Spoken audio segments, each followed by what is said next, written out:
We're driven by the search for better. But when it comes to hiring, the best way to search for a candidate isn't to search at all. Don't search, match with Indeed. Indeed is your matching and hiring platform with over 350 million global monthly visitors, according to Indeed data, and a matching engine that helps you find quality candidates fast. Leveraging over 140 million qualifications and preferences every day, Indeed's matching engine is constantly learning from your preferences.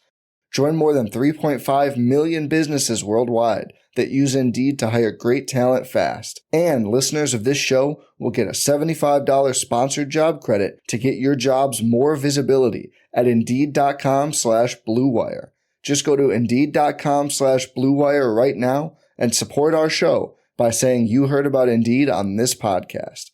Indeed.com/Blue Wire. Terms and conditions apply. Need to hire? You need Indeed. There's definitely, like you're just you're just willing so much for him because he's so beloved already, even at that point, because the resurrection had happened under Harbaugh. But yes, major skepticism that what was about to ensue was actually realistic. It's January 2011, Saints at Niners. This is Remember That Game, a podcast about sporting events that take you on a journey and maybe chart the path of the zeitgeist. I'm your host, Thomas Emerick, and my guest is Melissa Jacobs, founder and managing editor at The Football Girl. Melissa was there at Candlestick that fateful day. Let's see how the Catch 3 compares to the Catch 2 with Terrell Owens and Steve Young in the 90s and with Joe Montana and Dwight Clark in the 80s. How does the Catch 3 stack up as a name? The worst name ever. There's one catch. I hated Catch 2 also. There's one catch, and they don't, to me, that's Vernon Post. That game was just Vernon Post. I've never, honestly, until you brought it up, I've never even thought of it as the Catch 3 for, since I know they dubbed it, but after, 2 weeks after the game, that erased from my memory. I mean, it's such a different situation, and, the catch number one, obviously, just catapulted the franchise. It was a dramatic win over the Cowboys. Catch number 2, basically, which again, I shouldn't be calling it as I am, giving my thoughts on it. But the Terrell Owens catch really sparked his Hall of Fame career. That was, it was a meaningful game, but that almost was a singular moment for him. And then Vernon Davis, in somewhat similar fashion, had been had some attitude problems, some immaturity, and but the Vernon Davis catch was just the signal that the downtrodden years at least were temporarily over there. So you had that you had that layered. You had his just coming up so big in that game across the board. I mean, he had, I think, the 47-yard catch to even put them in that position, get them in field goal range, and then to make that. And you saw the emotion on his face. You saw him run up to Jim Harbaugh and just fall into his arms with tears streaming, because it was so, to go from what he had been with some of his personality issues and then to that, and then obviously, again, what it meant to the franchise as a whole. The Terrell catch and the Vernon Davis catch are in their own bucket. They aren't part of that old lore, and they do have a lot of similarities between the two. Both break down crying and emotion immediately following, so that they're more of their own, just separate thing in Niners nostalgia. Yeah, I mean, I've seen Terrell Owens say that touch, if he doesn't make that catch, he doesn't have the career. He doesn't go on even to the career. He had already done okay, but to go on to what he had done, he doesn't think he's a Hall of Famer if he doesn't make that catch. That just was so meaningful. And then, Vernon Davis obviously isn't quite in the same category, but for him, it was just, he had again some immaturity issues, was benched and sent to the locker room by Mike Singletary and just called out publicly. He was basically shamed by Mike Singletary. So to come back and obviously this happened to Alex Smith as well, but just to be resurrected by Jim Harbaugh, who, came in kind of like this messiah that first year, it was just so, just this like beautiful revelation, and you just saw like almost like this magic fairy dust sprinkled on Vernon Davis, and that was, his moment. The Niners go into the season with 50-1 Super Bowl odds. They go into this game at home as 3.5-point underdogs. And then you have these stories. Alex Smith considered a bust up until that season, along with Vernon Davis. Was there a chip on the shoulder in San Francisco for everyone rooting for the Niners that day? In a way. I mean, I think it was sort of like a little magic carpet ride that season. There was a lot of nervousness going into that game. I think the Saints had won like 7 or 8 in a row. They're this offensive juggernaut. But, of course, the 49ers had a defense that really stacks up to, what they had this season. They had those inside linebackers, Patrick Willis and Navarro Bowman. It was Aldon Smith, rookie year. Justin Smith was just an absolute beast. I mean, Drew Brees, they had 5 turnovers in that game, and he was under pressure for so much of it. It was the win obviously was going to be meaningful, but I honestly, for at least from my perspective at the time, trying to take myself back in history, there was a little bit of just like happy to be there. Just like, okay, well, if they don't get it this year, I mean, look at, we just went from like 5 miles an hour to like 90 miles an hour. So this is the building blocks. Alex Smith, he is resurrected. He can thrive under Jim Harbaugh. He finally has a Greg Roman, the offensive coordinator, after 7 failed offensive coordinators to that point. So you have this young, exciting defense. Just Joe Staley, the left tackle, the only one who still remains from that team. He's young, and it just felt like there was a bright future. So yes, the win was important, but just honestly getting there was like the biggest piece, in my opinion. And you were in the stadium there that day when the Niners went up 17-0. Had the atmosphere changed even from kickoff? Being up 17, going in as an underdog. Yeah, it was shocking. I mean, those turnovers, like the first pick that Brees threw to Deshaun Goldson, that deep pass. I mean, it was like, I remember sitting with my friends, and it's funny because we both kind of cover the team now. So but I remember we were just like, it's not, you're not at ease. You're just like, wait, holy shit. Like, is this really happening? Yeah. But never being complacent, because you're like, well, it's Drew Brees and that offense, and, Marcus Colston was such a beast. And obviously Jimmy Graham was really a big deal then, as we would see later in the game. But yeah, it's one of those where you're just like, what's happening? This is so weird, but it's really early. So can't really exhale yet. The Saints, a juggernaut team, and this is a really strong NFC bracket that year. The Saints is the 3 seed. You might be able to make an argument it's the strongest team not to receive a bye in recent memory. That offense there, Pro Football Focus rated them neck and neck with the Atlanta Falcons as their highest graded offense of the past decade. They'd scored, I think, over 40 points the previous 4 games, including in the wild card. Yeah. So when you're up 17-0, Saints surge back. Brees drops a dime to Colston down the sideline. They get to 17-14 heading into the half. What are the conversations like at halftime? All of a sudden, like poof, like that, you're only up 3 going into the break. Yeah, it was quiet. I mean, the people around me just didn't really talk, didn't really get up and get more beer. It was just very okay, let's get the game back. Let's, just sheer nervousness. I mean, at that point, it was really, the first couple of scores was really fun. We all had those who's got it better than us, nobody towels, and everyone screaming and, drinking, just reveling in what's happening. And then when they're coming back, it's like, it's the fan thing. Your heart sinks, especially when it's a team like the Saints that it has such a prolific offense, like you said, 40 points a game, and they're gonna get theirs. I mean, they couldn't get anything going on the ground that whole day, but honestly, nobody could against San Francisco. But you're like, okay, Drew Brees is not going to, you can count on him to throw a couple picks in the second half. So it was very nerve wracking. A lot of fingernails being bitten.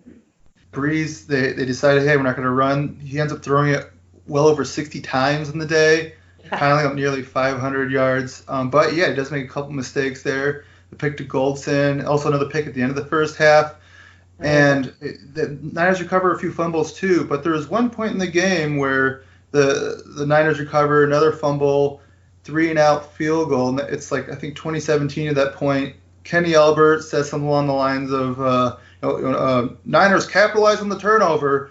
And you're thinking, like, are they really capitalizing? They're piling up field goals. They only have like 13 points off of turnovers. The Saints have turned it over 5 times, and it's a one-score game. People in the stadium are probably cognizant of that once the Niners kick another field goal off a turnover. Right. I mean, Kenny Albert can say whatever, but those of us in the stands were not feeling great. Yeah. Like, okay. Yeah. I mean, honestly, the only way I think to have felt comfortable was like going into the fourth quarter with like a 3-score lead or something like that. And obviously that wasn't the case. So it was just, it's like one of those things that when your team is ahead in an important game, and even if it's closer, you're just like make the time go off the clock, like some whatever, hold them, keep them contained, just make the time. Like, can the time keep ticking, please, please, please? And yeah, even as people that saw that remember that game, even with 5 minutes left in the game was like 5 hours left in the game, really. You're getting peak Drew Brees at that point in his career, combined with peak Darren Sproles, peak Marcus Colston, who's kind of a proto Michael Thomas at that point. Totally. Jimmy Graham, who has a receiving weapon right then, was on par with Rob Gronkowski. And so you have one of the most stacked offenses we've ever seen in a playoff game. Niners with a narrow lead, 4 minutes left. Saints take the lead. And at that point, are you wondering, is Alex Smith too conservative? And is this Harbaugh's offense with Smith too conservative to bring us back here? Are there some doubts? Oh, yeah. And, for Alex Smith is beloved in San Francisco, just like he's now beloved in Kansas City. He's one of those players like Frank Gore that's just going to be beloved forever. And for him, it's like that comeback kid story that doesn't happen to a lot of quarterbacks, and just kind of perseverance. So your heart is just breaking for him. You're like, oh crap, he's getting outshone by Drew Brees. Like, there's no way he can just light it up. I mean, bear in mind, like, even in that game, I think he had 299 yards, which was the most he had thrown the whole season. Like, this wasn't a player who put up 300 yards. I mean, it was obviously a, run first offense. They didn't have tons of weapons, so yeah, there's definitely, you're just willing so much for him because he's so beloved already, even at that point, because the resurrection had happened under Harbaugh. But yes, major skepticism that what was about to ensue was actually realistic. The QB sweep with Alex Smith to go ahead. Saints score on a throw to Jimmy Graham that I think only Jimmy Graham could have made. Just reaching behind him, catching it, staying in stride on that while avoiding getting murdered by Patrick Willis and Dante Whitner. Smith gets the ball back again, hits Vernon Davis for the score. The QB sweep, maybe the most impressive play call of the Harbaugh era. The Alex Smith throw to Vernon Davis, the most impressive throw of I mean, the sweep was just beautiful. It was so unexpected, right? It was, and it was a conservative offense, despite getting that far. So yes, that was just stunning. And I remember being in the stands and being like just so shell shocked that play call was called, that he executed it, all the things, right? The Joe Staley block, honestly, I get chills thinking about it. And then just the athletic, I've watched the again, what I call the Vernon post play, a gazillion times now, just the athleticism, everything from Alex Smith in that moment was it is the best. I mean, I'm sure if you watched film of every other game and you compared it, and there, I'm sure there's some analytics people out there that could come up with some stats that make the argument that some other throw at some other point was better from some, metric perspective, but no, not in that moment. And the execute, I mean, it was, what was it? Like 1 millimeter, millisecond, like it has to get in that window or no. So yeah, it was just an actual beautiful throw and execution, of course. Even earlier that drive and earlier that quarter, some like dimes to Vernon Davis in tight coverage. Davis ended up going, I think, 7 on 8 targets for 180 yards. Right. And still, the Niners had kicked a lot of field goals at half in situations where you could think about going it. They're down 3. How surprised were you that once it got to 3rd and 7, the Niners weren't kind of playing for the field goal there more, and instead, with 14 seconds left, going for the win to the end zone after being conservative early? It's funny because now when I watch it back, like I can process it more, but at the time it was just it all felt like it happened in 1 second. Yeah. Like the whole, honestly, like those final 4 minutes. So that obviously included. It's just like, like just the emotional pull that you have as a fan of like, oh my God, this penalty, wait, they're going to go for it. Wait, did he catch it? Did he, just going, oh my God, no, it's going to be, was that an interception? Like, when you're in the stands, you can't tell as much. So yeah, looking back, it was all, like as being in the stands, it was just such an emotional pool. And you're even obviously when they won and you're celebrating, and it was so mentally exhausting. So like at some point it was just such a celebration and then just mentally crashing. And I think those plays that you recount are a big part of that, just the, emotional swings there in just, a few second span, which of course is also why that game and football and sports is so exciting to have those, kinds of quick swings. We're driven by the search for better. But when it comes to hiring, the best way to search for a candidate isn't to search at all. Don't search, match with Indeed. Indeed is your matching and hiring platform with over 350 million global monthly visitors, according to Indeed data, and a matching engine that helps you find quality candidates fast. Leveraging over 140 million qualifications and preferences every day, Indeed's matching engine is constantly learning from your preferences. Join more than 3.5 million businesses worldwide that use Indeed to hire great talent fast. And listeners of this show will get a $75 sponsored job credit to get your jobs more visibility at Indeed.com/Blue Wire. Just go to Indeed.com/Blue Wire right now and support our show by saying you heard about Indeed on this podcast. Indeed.com/Blue Wire. Terms and conditions apply. Need to hire? You need Indeed. Seems like the most adrenaline-filled 4 minutes of football you've ever seen. 28 points between the two teams in the Final Four after the Niners had been kind of wandering in the wilderness for a while. Yeah, I would say so. I mean, a big part of it was being there in person, being a 49ers fan. Yeah, it was, and again, it was, and I could probably, I'm sure there's other games in history that, I mean, obviously we had the Chiefs-Rams Monday Night Football, there's other games, but to me, I just had such an emotional connection to Alex Smith and to Jim Harbaugh at the time. He was like God. He was literally like, you could have named freaking stadium after him at that point. But really the affinity and Frank Gore, who I consider my favorite football player really of all time, just the fondness and just going through it with them as a fan of these just dark, horrible years of like nothingness and despair. So that obviously for when you're a 49ers fan amplifies how meaningful those 4 minutes were. Was it like especially vindicating because it was a player like Alex Smith who had been considered a bust up to that point, and a player like Vernon Davis who had been shamed like he was with Mike Singletary? Oh, absolutely. And especially about Alex. I mean, again, this is a number 1 overall pick.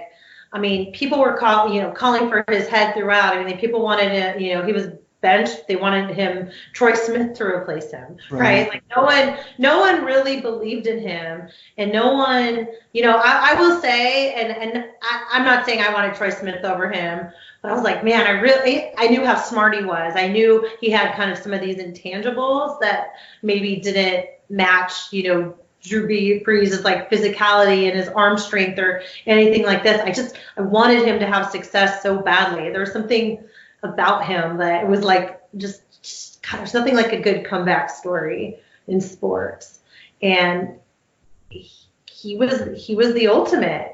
And I, as a during those dark years, one positive, and we saw it manifest in this game. Alex Smith was always good in the 2-minute drill. Right. Like for all the dark days, there were. I remember a game against. I don't remember the year now, but against Peyton Manning when he was on the Colts, and he just like Smith executed this 2-minute drive, and I think the Niners like took a 1-point lead, and this is like the Colts in their heyday with Peyton Manning, and I remember being like, oh my God, can everyone see? I don't know if people had Sunday Ticket or read them at the time. I was like, please, can the world just see that what he just did? And I remember like calling and I don't think there was text yet or whatever, but telling as many people as I could, and then they wound up losing, and no one cared. But yeah, it was nice to see him do it in that fashion.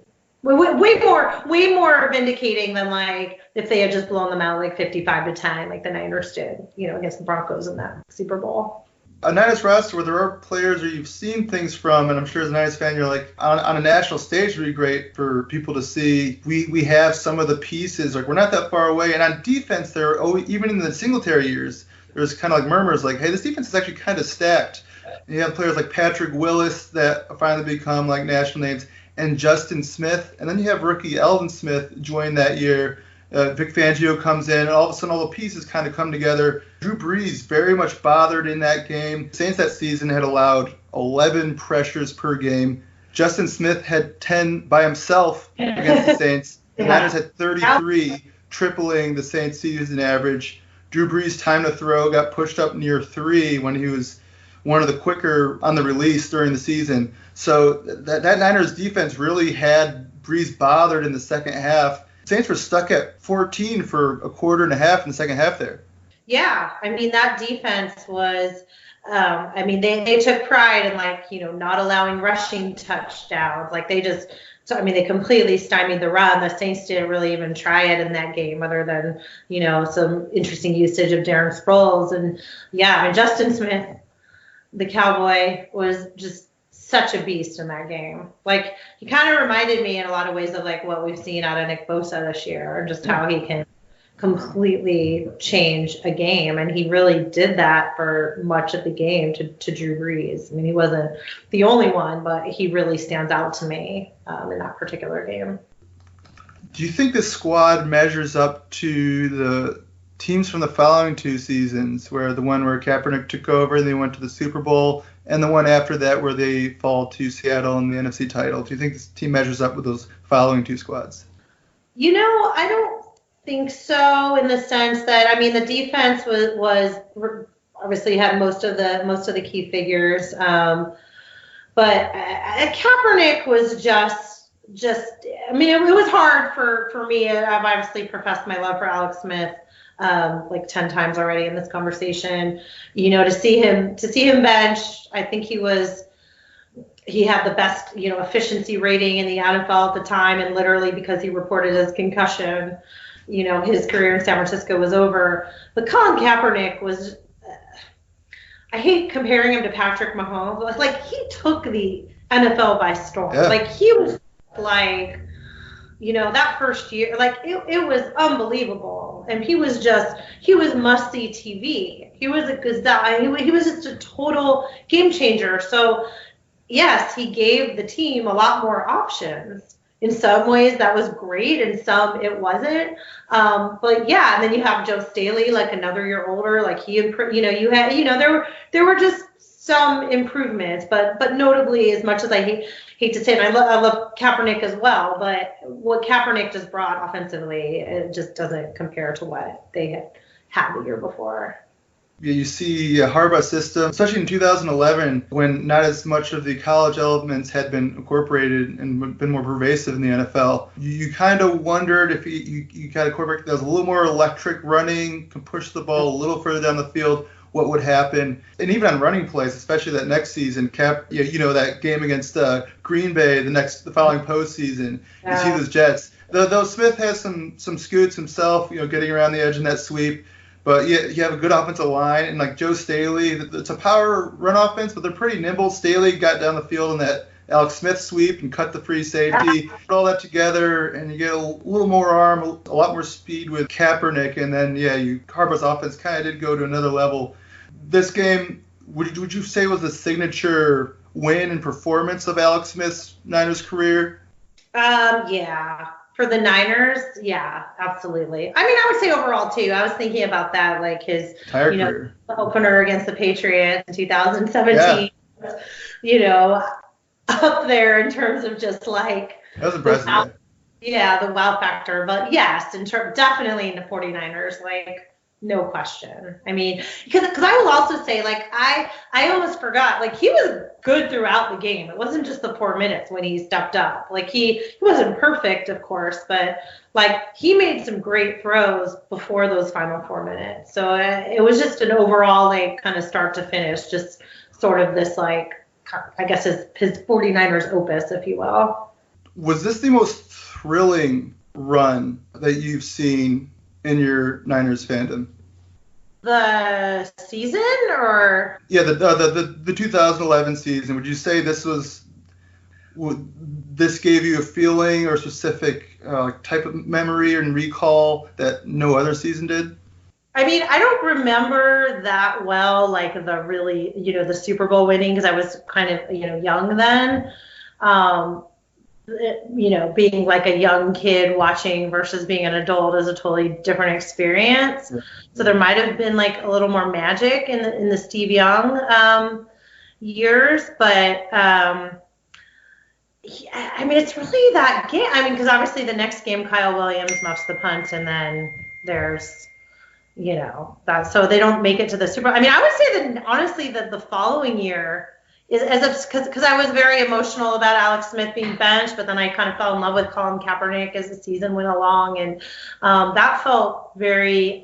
I mean, the Niners should have won that Super Bowl, so that was a really fun, emotional ride. This past season was really crazy because nobody believed in San Francisco, and for basically until after the first half of the season, and it was like, oh, okay, like this is actually working, and this defense is real, and all the things. So being here, and I did cover the team a lot this year, and covered several of those early season games. So then to kind of feel that, and then see the nation come along, that was a really memorable ride. But I wouldn't say 2011 like far and away. Luckily, the 49ers are a team where there are several seasons that could easily be contenders, particularly depending on your age and whatnot.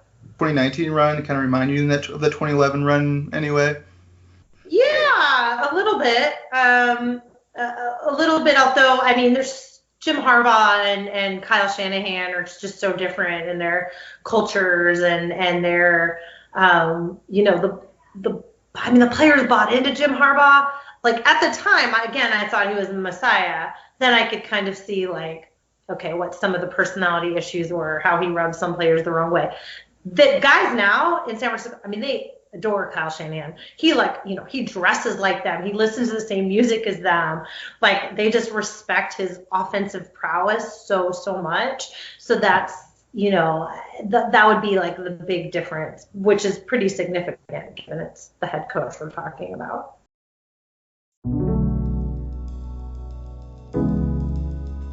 This has been another episode of Remember That Game. Please rate, review, subscribe, and check out more episodes.